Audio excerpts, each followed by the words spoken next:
spring seat. Welcome back everyone to another all-wheel drive Miata video. In this video, we are getting the Miata running. Yeah, that's right. You heard me. We're getting this thing running. We're not getting it driving. Still needs a cooling system, but we're getting it running. Because in this video, we are gonna be transferring all of the wiring from the Subaru into the Miata. So we should have literally everything that we need to get this engine running in that car right now. We got the battery, we got the entire chassis harness, the entire engine harness. We're transferring everything from there into here. So pretty much the plan of attack is to start labeling all the wires and start pulling out the harness from there, then start putting it in the Miata, plugging everything back in, get the, the Subaru ECU in here, the battery relocated, get the, the ignition working, get everything working, and hopefully be able to run the engine for a couple seconds. If things get delayed, I might not get it running, but we'll at least get all the wiring in there, okay? So, let's do it. So pretty much what I'm doing here, I'm gonna be using a whole bunch of different types of tape to just go through every plug, label it, and start removing it from the car. Spending some extra time here, labeling everything so I know what's what, will save me a whole bunch of time when I go to put the harness into the Miata, so.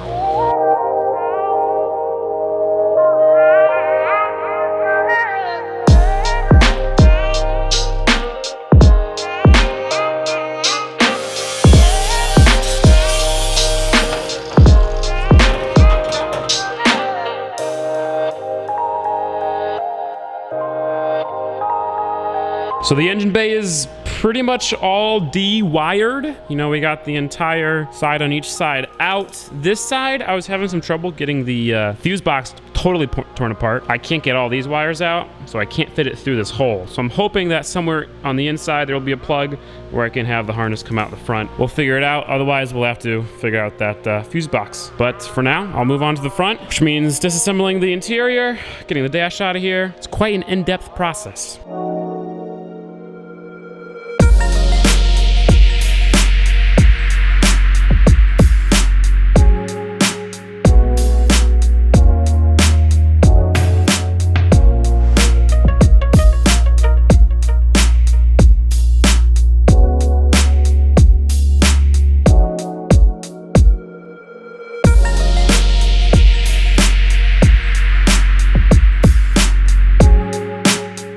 The dash is out. It wasn't too bad. The weird thing about the Subaru dash is that it's a bunch of little pieces instead of one big piece, and the actual dash bar not built into the dash itself. Now I gotta get all that other stuff out of there so we can access all the wiring.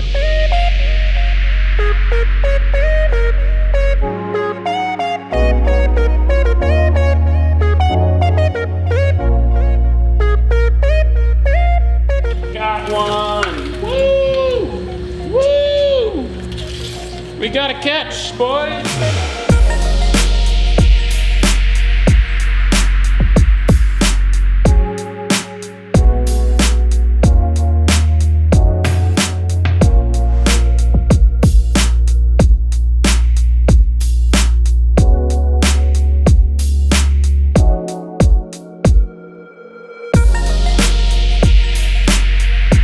Did I mention I hate those dollies? The fact that 4 2,000-pound dollies can't hold an empty car with nothing in it on a smooth surface. I mean, look, they're holding it. They're not rolling. It's so terrible. I should be able to move that with like the pinky, but no. Anyway, we got all the wiring out. We got the engine harness, the chassis harness. The nice thing about the Subaru wiring harness is that it's split into different parts. So the only thing we took out was the engine harness and the front chassis harness. We don't have the rear chassis harness, which rear chassis harness has the fuel pump and brake lights. And we'll just wire in the fuel pump ourselves. I'm really sweaty.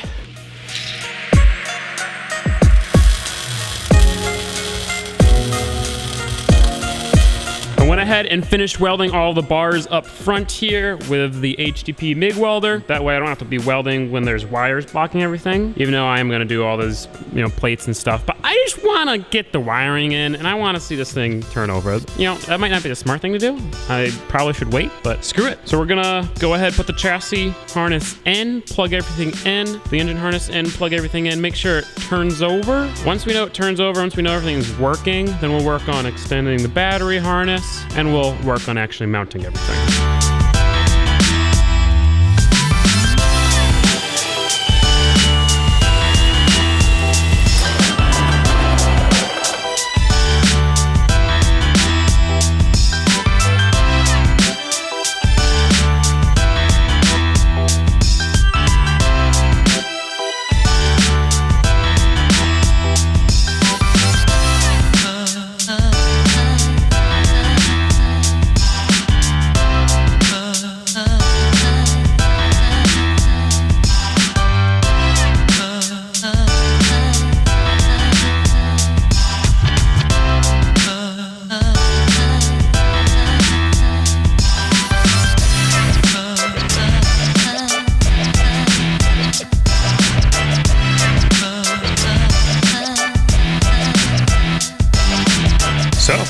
The entire wiring harness is installed. Now it's not installed very cleanly. Obviously everything is just plopped on the, car, and all the grounds are ran, all the power is ran.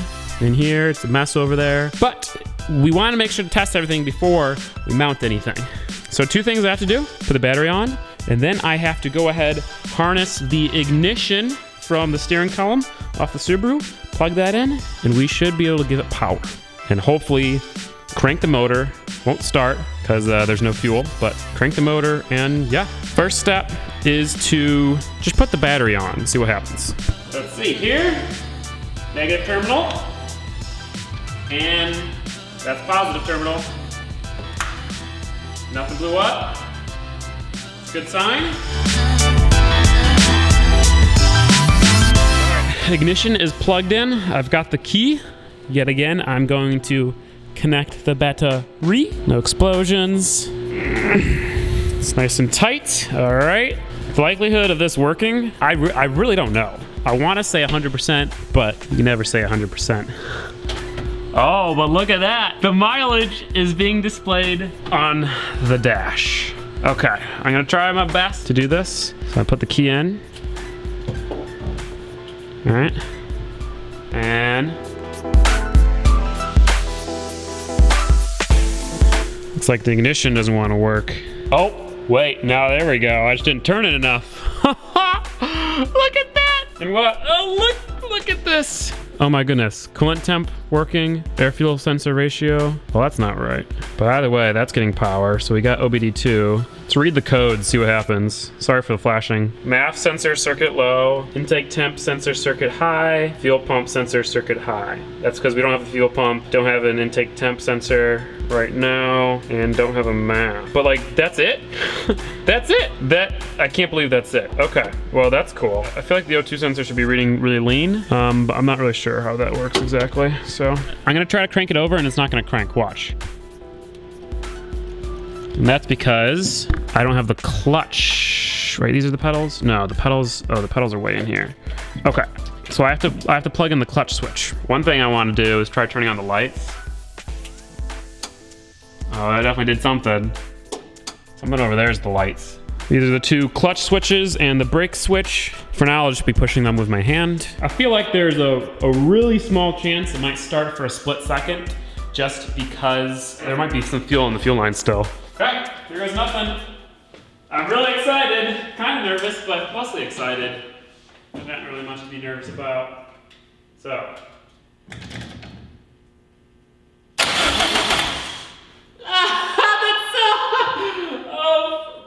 That's so cool.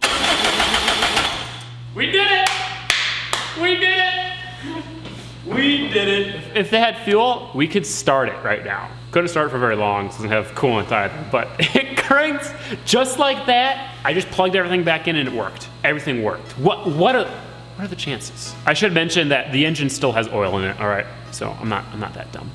Well, that is an amazing stopping point for the night, not for the video, for the night. Tomorrow I'm gonna come back and start mounting stuff permanently.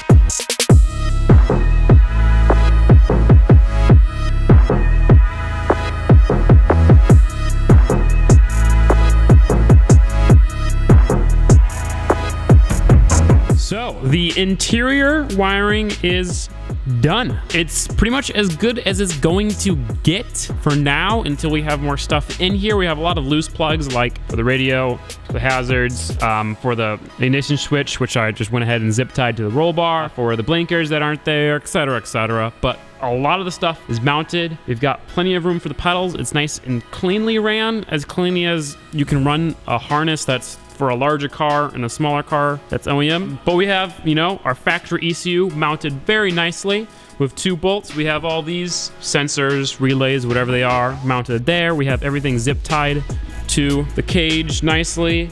We have this main harness actually bolted in with these brackets I made, which was awesome. Pasha's seat is in here, steering wheel is back in here, gauge cluster is just resting there. But let's see, if we move the gauge cluster, we have, you know, the nice fuse box I mounted in there. We have all those wires mounted. We've got a couple of relays bolted in there.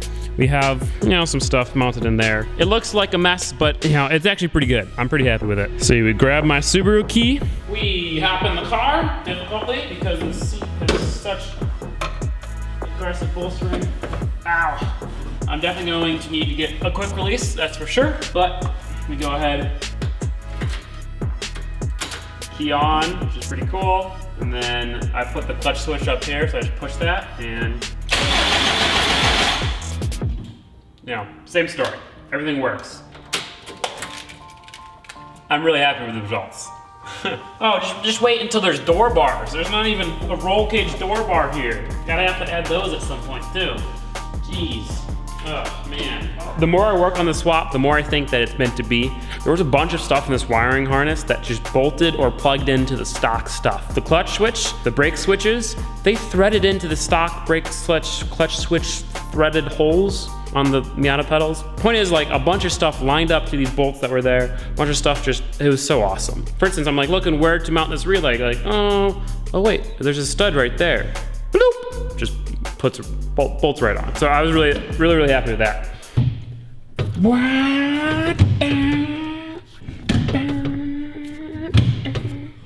Oh, this is pretty awesome. Look at that view too, with the strut towers and, oh man.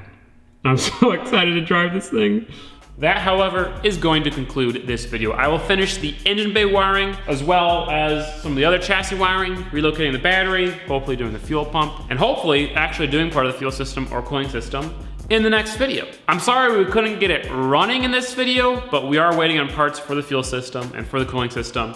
So, you know, there's nothing I can do. It's at least cranking, it's at least ready to run. As soon as it gets fuel, it can run. As soon as it gets fuel and coolant, it can run and drive. Apologies if this video wasn't the most exciting to watch, but the results were obviously really awesome. Wiring is never really fun to watch, especially when it's just transferring a wiring harness from one engine, from one car to the other. But it is really awesome, and I'm really excited. It worked out really well, so. Anyway, thank you all. Fingers crossed that in the next video, we can get all the parts and we can get this thing running. And of course, if you want to see that video now, you can head over to Patreon and become a patron. Which, by the way, thank you all for the support on Patreon. It's been incredible. Thank you all for the support on YouTube. It's been incredible. The support on this build has just been unreal. I'm really happy with how the build's going, how just the channel's going. Everything is going great, and I'm really appreciative, so thank you guys. And yeah, I'll see you in the next one. So peace out, have a great day, and goodbye. Oh, it's got an EJ205.